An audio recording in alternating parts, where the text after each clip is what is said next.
Materi berikutnya yang kita pelajari di video ini adalah teorema dasar kalkulus.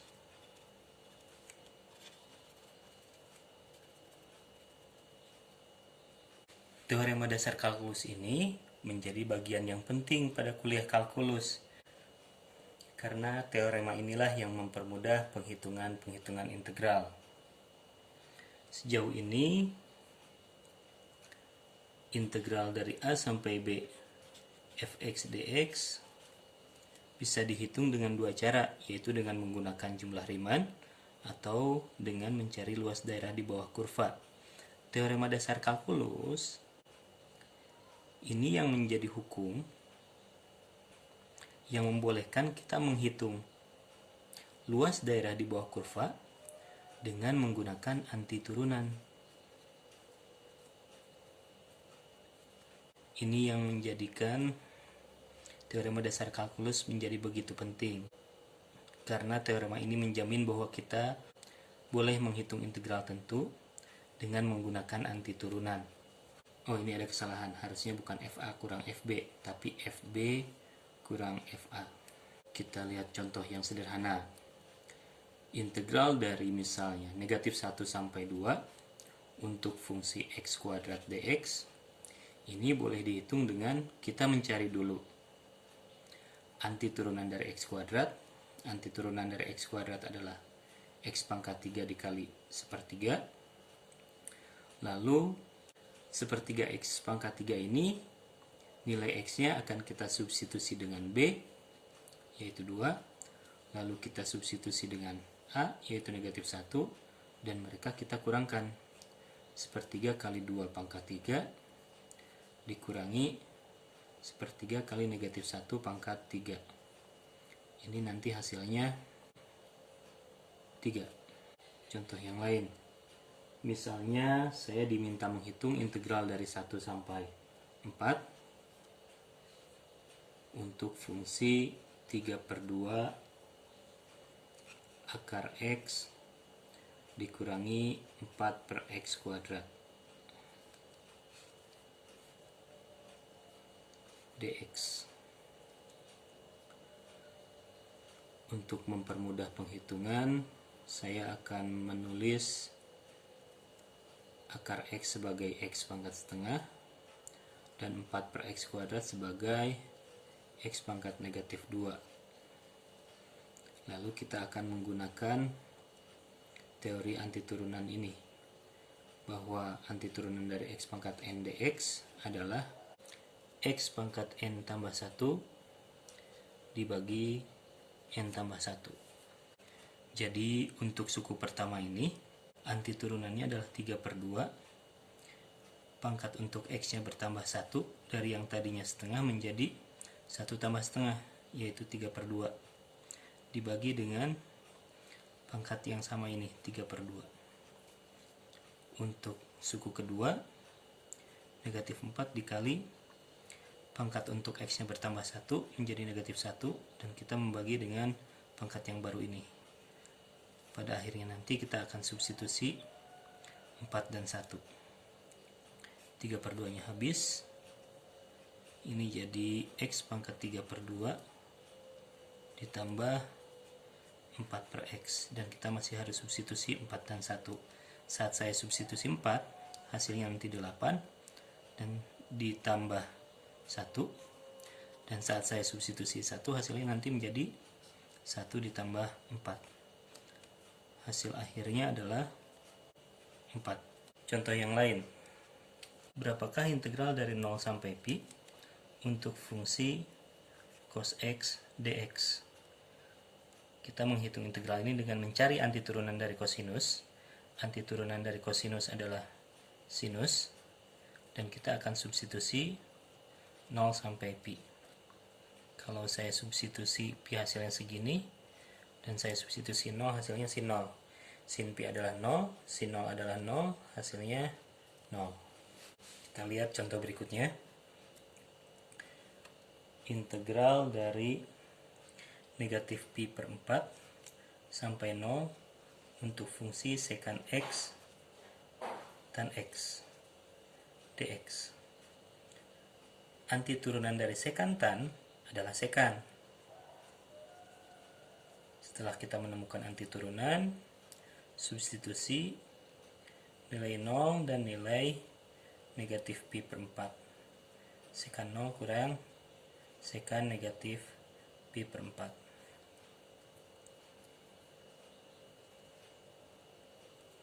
Sekan 0 itu 1 per cos 0, 1 per 1. Dan sekan negatif pi per 4 itu 1 per cos negatif pi per 4. Cos negatif pi per 4 itu positif setengah akar 2. Yang depan ini hasilnya 1, yang belakang ini hasilnya akar 2. Contoh yang lain, saya punya fungsi yang harus diintegralkan, yaitu 1 per x kuadrat tambah 1. Batasnya dari 0 sampai 1.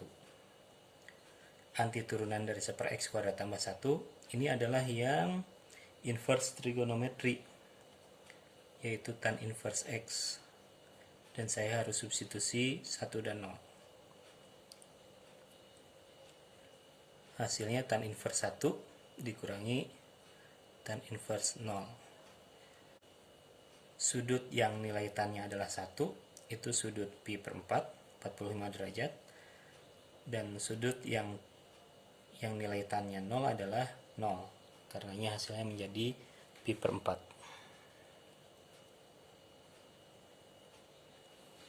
Keseluruhan ini, yaitu menghitung integral dengan menggunakan antiturunan, itu merupakan teorema dasar kalkulus bagian yang kedua.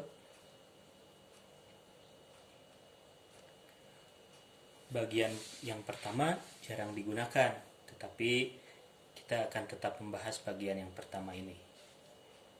Teorema dasar kalkulus bagian yang pertama ini berkata bahwa kalau saya punya integral dari ft dt, integralnya dimulai dari bilangan berapapun sampai variabel x, lalu integral ini diturunkan terhadap x, hasilnya tinggal fungsi yang di dalam dengan variabel x. Ini teorema dasar kalkulus bagian pertama. Contohnya,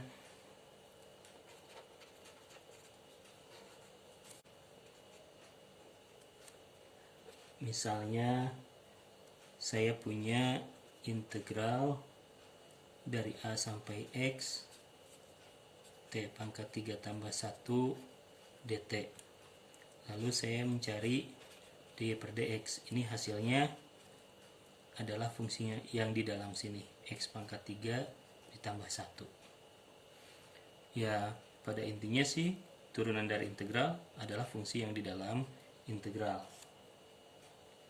Lalu kalau saya punya misalnya y sama dengan integral dari x sampai 5, fungsinya 3t sin t dt. Lihat bahwa teorema dasar kalkulus ini berlaku untuk integral yang batasnya dari bilangan sampai x. Untuk soal kedua ini, batas integralnya dari x sampai bilangan. Kalau begitu, kita tukar dulu batasnya. Kalau kita menukar batas, berarti harus mengalih dengan negatif.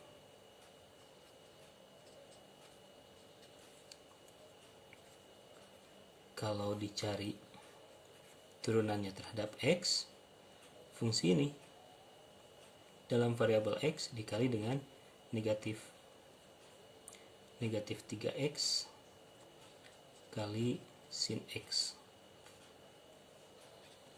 Bagaimana kalau sekarang fungsinya adalah cos t, tetapi integralnya dari 1 sampai x kuadrat.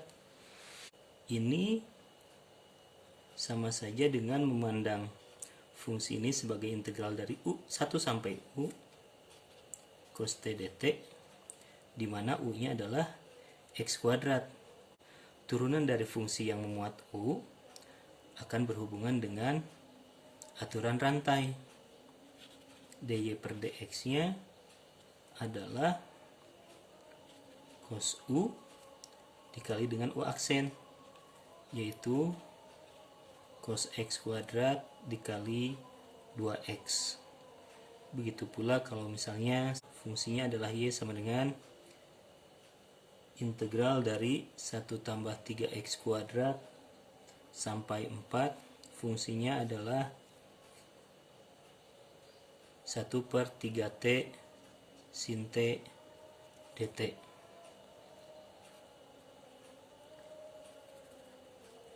Batasnya ditukar dulu, saya harus mengalih dengan negatif. 1 per 3t tambah sin t dt. Turunannya adalah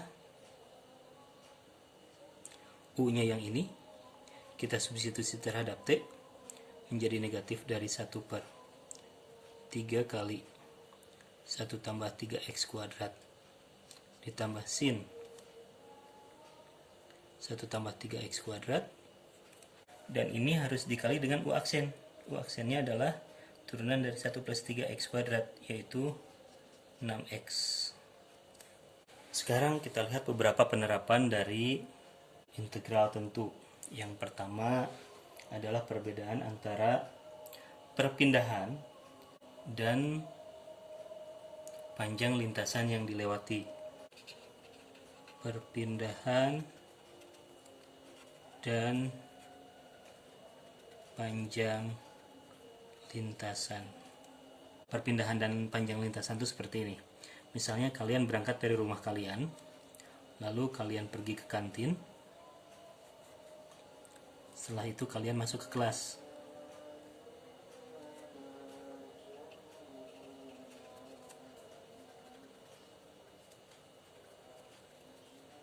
Nah, yang namanya perpindahan adalah jarak dari rumah ke kelas. Sedangkan panjang lintasan adalah jarak dari rumah ke kantin ditambah jarak dari kantin ke kelas.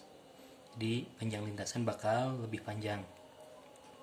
Kita lihat contoh soal.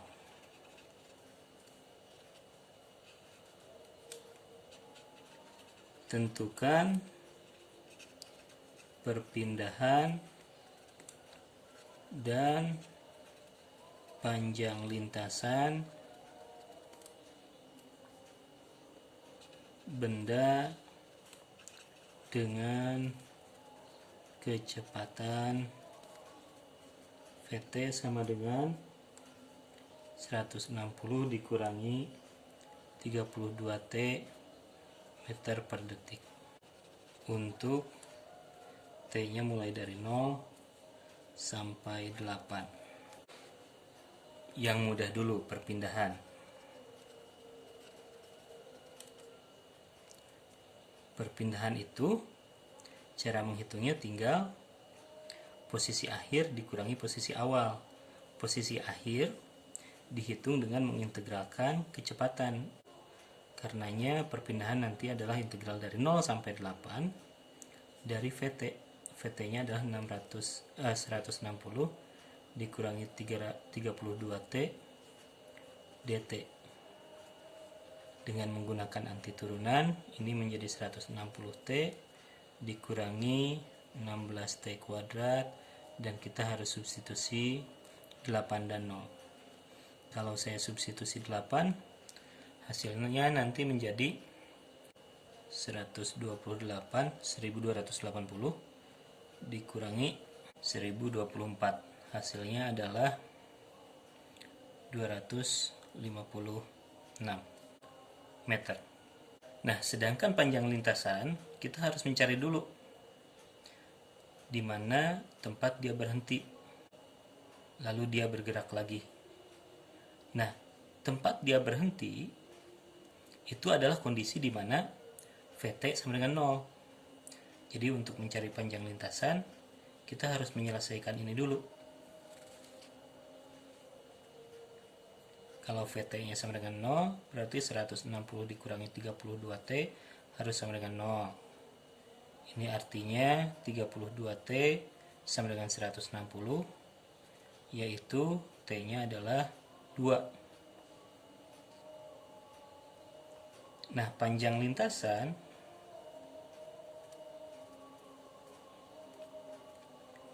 itu menghitungnya jarak dari titik awal sampai titik berhenti, yaitu S0 sampai S2, ditambah jarak dari titik berhenti sampai titik akhir, S0 sampai S8, dan S0 dihitung dengan mengintegralkan VT. 160 kurangi 32T. 160 dikurangi 32T dt. Ini nanti hasilnya 160T dikurangi 16T kuadrat, saya harus substitusi 2 dan 0, ditambah 160T dikurangi 16T kuadrat, saya harus substitusi 2 dan 8. Kita lanjutkan ke contoh soal berikutnya, masih di penggunaan integral tentu. Misalnya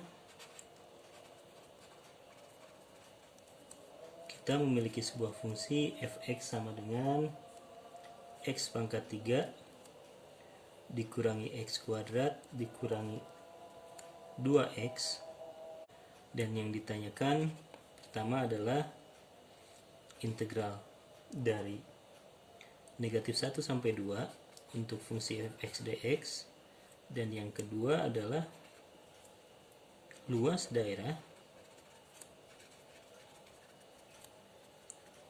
yang dibatasi fungsi tadi dengan sumbu x. Untuk bagian pertama kita hanya tinggal menghitung integral,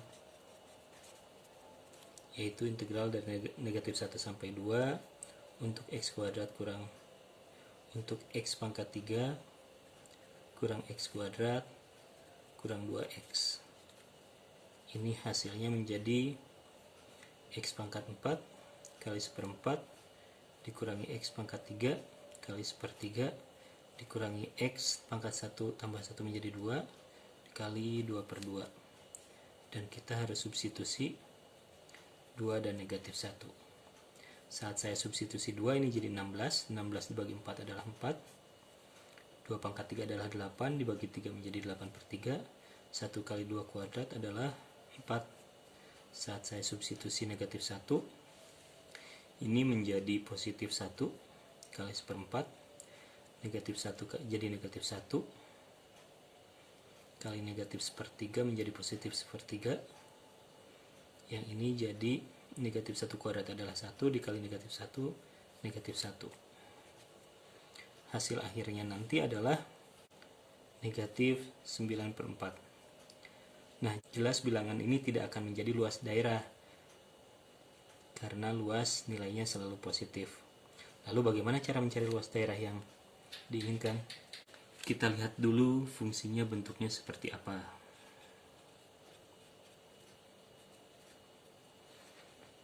Ini bisa saya keluarkan 1x nya,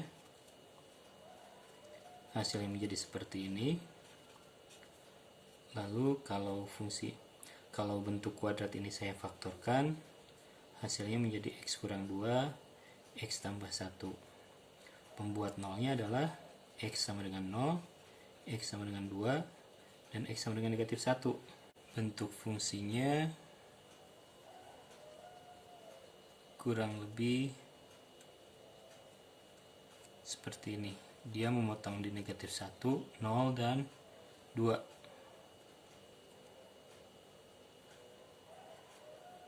Fungsinya kurang lebih seperti ini. Nah, yang ditanya adalah luas daerah yang dibatasi oleh kurva ini dengan sumbu x. Yang dibatasi kurva dengan sumbu x adalah bagian ini dan bagian ini. Ada dua bagian.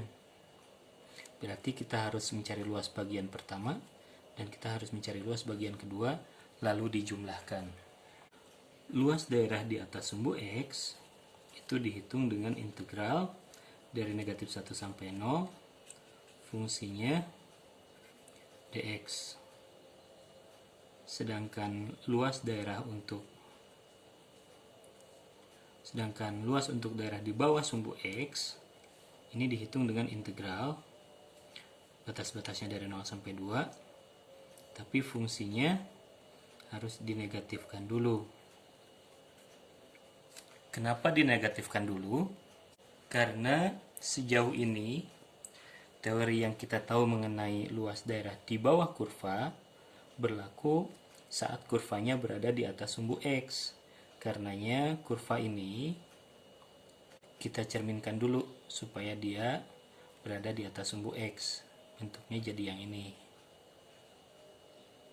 Nah, luas daerah yang berwarna hijau ini akan sama dengan luas daerah yang berada di bawah kurva. Tetapi fungsinya bukan lagi Y sama dengan Fx, melainkan Y sama dengan negatif Fx. Karena itu, untuk luas daerah kedua yang kita cari adalah integral dari negatif Fx dx. Sekarang tinggal menghitung. Luas daerah yang dibatasi kurva dengan sumbu X adalah integral dari negatif 1 sampai 0. Fungsinya adalah X pangkat 3 dikurangi X kuadrat kurang 2X dx ditambah luas kedua, yaitu integral dari 0 sampai 2. Fungsinya adalah negatif X pangkat 3 ditambah X kuadrat ditambah 2X dx. Dengan menggunakan anti turunan, ini menjadi seperempat X pangkat 4, selanjutnya sepertiga X pangkat 3, yang ini menjadi negatif 2 per 2 X kuadrat. Kita harus substitusi min 1 dan 0. Yang ini menjadi negatif seperempat X pangkat 4 ditambah sepertiga X pangkat 3 ditambah X kuadrat, dan kita harus substitusi 2 dan 0. Saat kita substitusi 0 hasilnya menjadi 0. Saat kita substitusi negatif 1 nanti hasilnya menjadi negatif 5 per 12. Saat kita substitusi 2, hasilnya nanti menjadi 8 per 3, dan saat kita substitusi 0, hasilnya menjadi 0. Ini kalau saya selesaikan, hasilnya adalah 5 per 12 ditambah 32 per 12, yaitu 37 per 12.